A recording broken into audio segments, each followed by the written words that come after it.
Hi everyone, Julia here, recording this on January 5th in the wee hours of the morning here in Portugal, 2022. And this is a very short synopsis of nature in the simulacrum.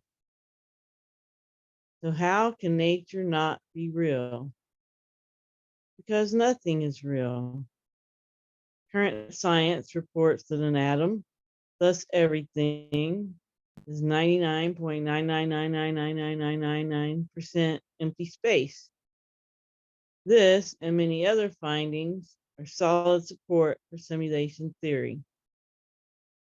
Many want to deny the possibility that we're in a simulation based on the grounds that simulation theory discounts the beauty and significance of nature. This notion is far from the case. Nature,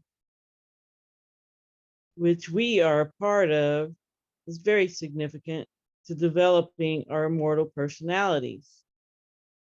Our relationship with the natural world is a huge component in developing empathy, intuition, and imagination.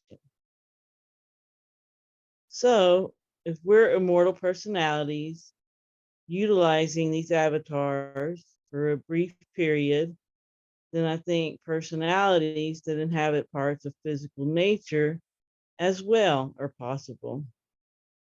Perhaps there's an individual soul that broadcasts through trees, another through cannabis, and another through fungus, etc.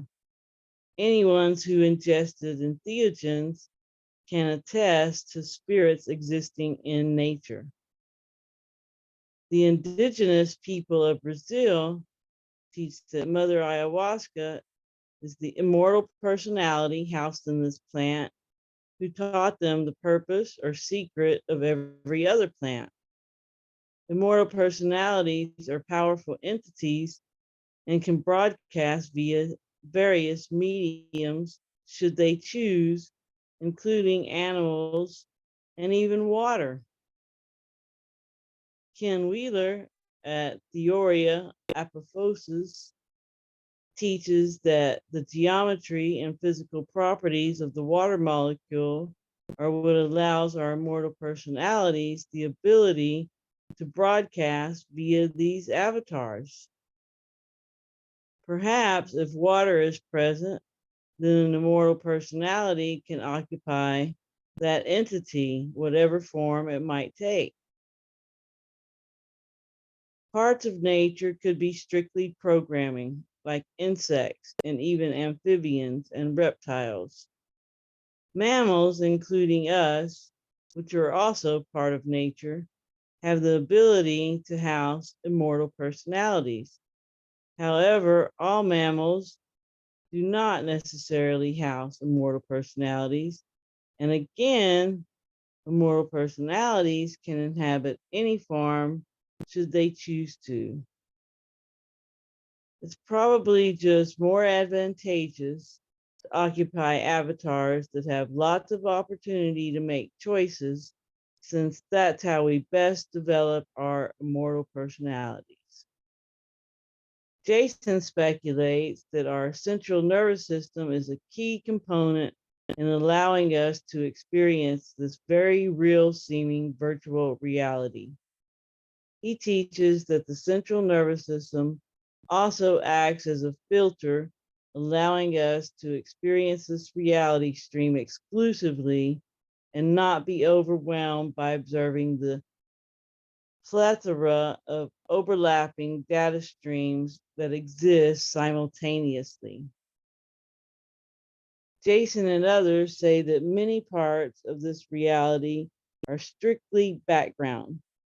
NPCs, non-player characters, also known as background people, are most likely the majority of the population. So perhaps all of nature is the same way. Immortal personalities inhabit many, but not all aspects of nature. All immortal personalities are either evolving or de-evolving.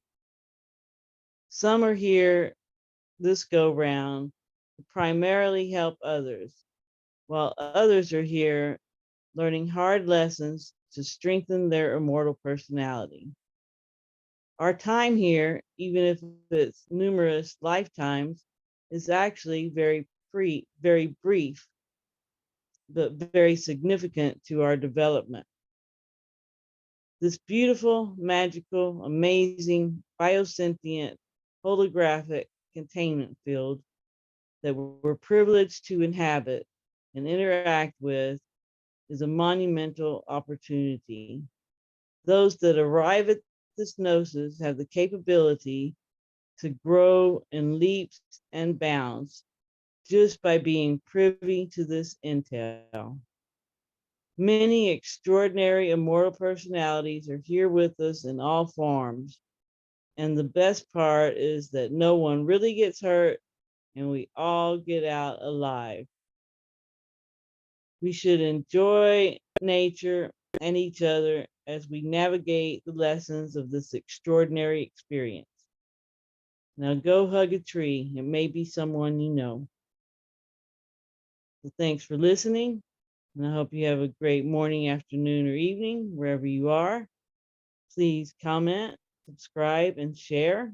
And if you'd like to make a donation, information is in the description. Remember to always focus on what you want and help others if you can. And I will talk to you next time. Ciao, ciao.